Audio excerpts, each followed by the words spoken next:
Welcome back to the Citizen channel. We're all staying safe and well. And our story of the game, what a story we have today. Chapter and verse, of course. Real Madrid 3, Manchester City, the Champions League holders, Champions League title holders, still in there. We're still in there punching, aren't we, guys? Manchester City 3 as well. 8 p.m. kickoff, of course, at the Bernabeu, or as I like to call it, the giant foot spa stadium. So yes, the 9th of April 2024, 8 p.m. kickoff. I think was it 9 p.m. over there, 10 p.m. I don't know how the clocks work over there, but well done to the Blues over there anyway. We could hear them at times, despite shutting the roof, despite giving KDB food poisoning, and despite all wearing white. It wasn't enough to stop our boys bringing the same as we did last year, a draw back to our place where we must be favourites, mustn't we? Fingers crossed. So please check out my player rating show as well, guys, with Simon Pekoski, the Manchester Evening News, and my thoughts. Some slight differences, but let me know what you think. Have a check of that, guys. There will be links below and on screen at stages. Please, if you are new to the channel, push that subscribe button, push the bell notifications, everything. City past, present, as long as I can keep going. I will say that, because it can't be forever, can it? Unfortunately, I wish it was, but it isn't. But I hope this run of cities is forever. But again, probably won't be, but we can be hopeful. So have a look at the channel, guys. Look at all the stuff, including lots of history stuff. And of course, you'll see film and TV stuff as well. So if you have any interest in that, or you know someone who might be interested, give them a poke in my direction. But it's football today. It's our wonderful Super Blues, isn't it? Let's have a look at the teams. Pep's 11, 4 changes to Palace. I got 10 out of 11, considering I had KDB in my team. I'll take that as a full house today. I think, of course, I had Kovacic, I think, came in for KDB. Personally, I would have probably either played Lewis or Nunes, but that was my thoughts initially. And yeah, as the game panned out, probably wasn't far wrong, was I? But hey, Pep doesn't pay me anybody for coming up with this advice, so he's not going to listen to it, is he? Manuel Akanji, Phil Foden, Mateo Kovacic and Bernardo Silva all came in. They were the 4 changes from the lineup that beat Crystal Palace. Kevin De Bruyne, of course, was poorly. We all thought he might have an injury, but hopefully a 24-hour bug, as I said, probably something Spanish-y 8. Rico Lewis, Bob and Alvarez all moved to the bench. No surprise with them moving to the bench.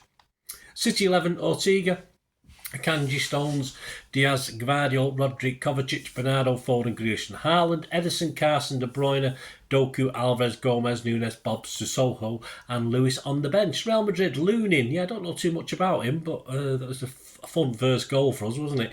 Carvajal, Rudiger, Tchouameni, Mendy, Camavinga, Valverde, Cruz, Bellingham, Rodrigo, Vinicius Jr. and their subs: Kepa, Gonzalez, Milasho Garcia, Nacho, Modric, Ceballos, Gula, Brahim Diaz, I think I know him, Vasquez and Joselu. Story of the game, Chapter 1, clever Bernie. 1 minute, Jack Grealish draws a foul from Tchouameni, who gets booked straight away. Great referee, we'll have a quick word on him before we go. And it led us to Chapter 2, of course. The goal, Real 0, City 1. 2 minutes in, Bernardo Silva. Terrible lineup. I don't know what they were doing that free kick. It wasn't far enough out not to put any sort of wall in. And Bernie just took advantage and planted it into the corner. The keeper tried to get back. Excuse me, but he got a glove on it, but he couldn't keep it out of the net, could he? A great start. Perhaps was that a good thing or a bad thing? Well, it was. I wouldn't have minded that at 0-0 in the 92nd minute, but hey, there you go. We can only do what we can do. But a surprise start. I didn't expect that. Chapter 3, it was almost 2 though. Yes, 7 minutes. Panic in the Real box as Haaland has his first shot. Probably didn't have many more, did he? And so does Grealish, but they were both sort of scrambled away. But the joy didn't last too long, did it? Chapter 4 goal, it's Real 1, City 1, 12 minutes, a wicked deflection. I mean, they were, Camavinga wandered in from the right, shot with his left foot, and it wouldn't have even bothered. I think it was going wide. Did they give it as an own goal? I've not checked, but someone said they give it as an own goal. It wouldn't have bothered Ortega anyway, but of course deflected off Ruben.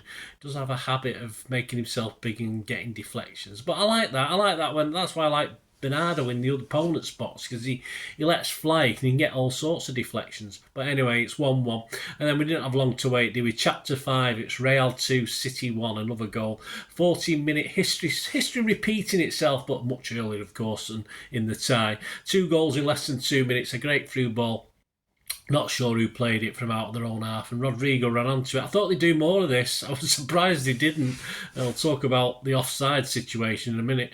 He held off Diaz, but only managed to sort of squeeze the ball towards Ortega. I think it hit Akanji's heel, or it seemed to. So another deflection, and it was just too close to Ortega to react, and just crept agonisingly into the corner of the goal. Pandemonium for the guys in white, but of course it wouldn't last. Chapter 6, no lucky deflection this time though. 30 minutes as the game settled down. Rodrigo surged forward down the left and his shot goes straight at Ortega. Yep, no one to deflect that one. And chapter 7, a copycat one. Yes, 42 minutes. Vinny Jr.'s in the area again. His shot goes straight into the arms of Ortega again. A bit like Rodrigo's in that chapter 6 I just mentioned. So where's your deflections gone, Madrid? Can't you score without them? Well, they probably could, but we'll see later. Plus 3 minutes, nothing to shout out about. Half time, my little thoughts. I was a bit down. I had a dodgy stream in the first half. I had constantly refreshing it. Fortunately, I found a half decent one for the second half. And I just thought half time was still in this, but we weren't great, let's be honest about it. I think Real, if they'd shown a bit more gumption at 2-1 up, could have took us to the cleaners. So I was glad about that, and hopefully the half time break would have given Pep the chance to reinvigorate our boys. Too many poor performances from me in the first half. Rodri again, I sort of isolated out as having a shocker because I just had loads of crosses on my sheet of paper for what he was doing. Anyway, on to the second half. Chapter 8, he couldn't hit a barn door. Yes, 49 minutes. Bernardo finds Grealish and his shot is too high from the angle. Just it's terrible. We'll have a word on him before we go as well. Grealish just can't shoot for toffee, and check out my player ratings a bit more in depth on what Grealish can and can't do in front of goal. Chapter 9, Bellingham wide. Yes, 53 minutes. Foden gives the ball away. Bellingham pounces into the box, switched onto his left foot, and he didn't really get either the power or the direction as it goes comfortably wide of the post without worrying Ortega. Chapter 10, Rodri's not on fire.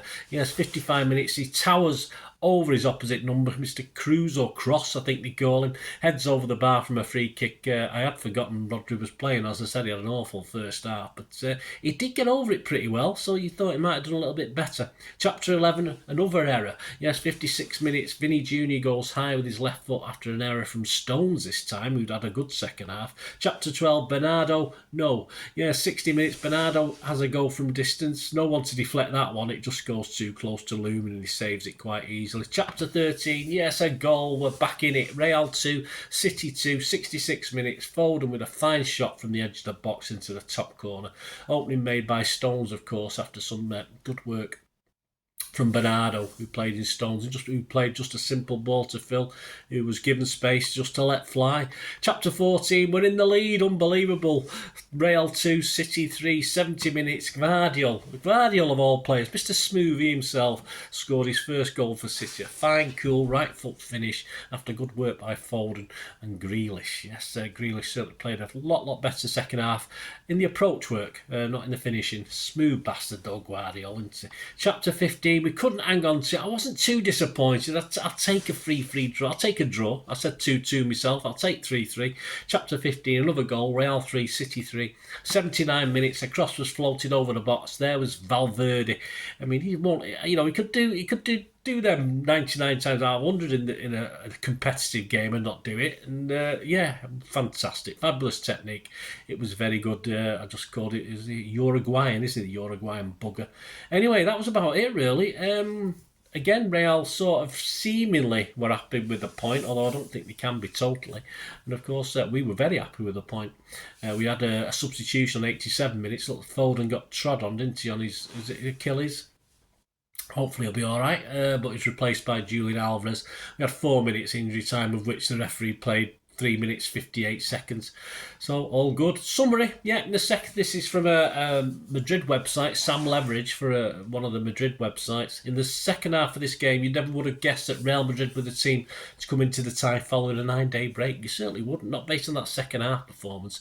For me, a match that looked like it could be taken away from us at one stage after a fantastic start, of course. Madrid, though, sat back and were forced on the back foot as well at the start of the second half. Perhaps a bit of them stepping back, a bit of us upping the pace a little bit, and we looked so much better in that second half. 3-2 was nice, but hey, I wasn't too worried. I'll take 3-3.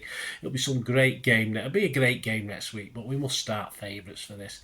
And I don't think Madrid cocky Madrid. Mr. Bellingham will not be as cocky as they were last night on away at our place. The Spanish journals are calling it a daunting task for their all-white heroes. I'd agree with that.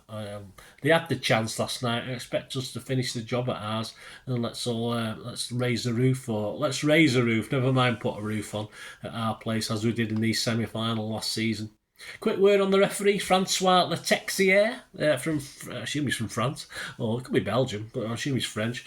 A breath of fresh air, wasn't he? That first minute booking, which certainly made his presence felt and kept certain players in. And then he let a lot go, didn't he, after that? But I think he slightly favoured us, but then again, why not? We earned that favouritism. So can we have him every match, please? I'd be quite happy with that. Match stats, shots 14 from us, from them, 5 on target, just 12 from us, 6 on target, so they beat us on shots. We had 62% possession, they only had 423 passes to our 690.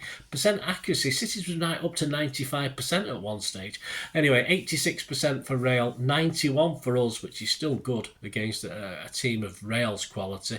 Fouls, 11 from them, 9 from us, 2 yellow cards each. Offsides, I said I'd have a mention, didn't I? Very odd.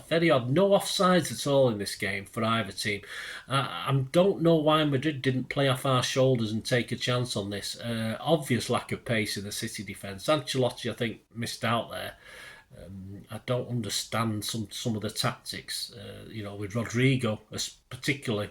He's not the fastest in the world, but Vinny Jr., not the fastest in the world, but the fast, and they're certainly faster than our back four. So, yeah, very unusual. I think Mr. Ancelotti paid us a little. I did say before the game, this shows a bit of respect, we'll be all right, and I think they did, and I think they were all right because of that. But I think he missed a trick there, old Mr. Ancelotti. Perhaps he's getting old. Perhaps he's getting old, needs to retire. Corners, 4 for them, 2 for us. XG philosophy, about 0.7 for them, so not bad for 3 goals, and 0.88 for us, so we weren't quite as good. I think that last goal of their equalising goal was probably 0.01 or something XG, I'm not too sure.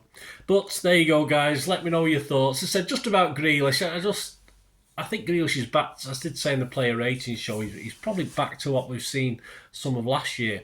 I just do want him to, he's never going to do it now, is he? I mean, he's not been doing it. He wasn't prolific at scoring at Villa, but he did score a few goals.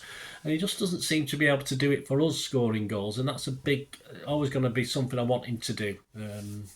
Will he ever? I don't know. I mean, he's not a young lad, is he? He's not as though he's learning.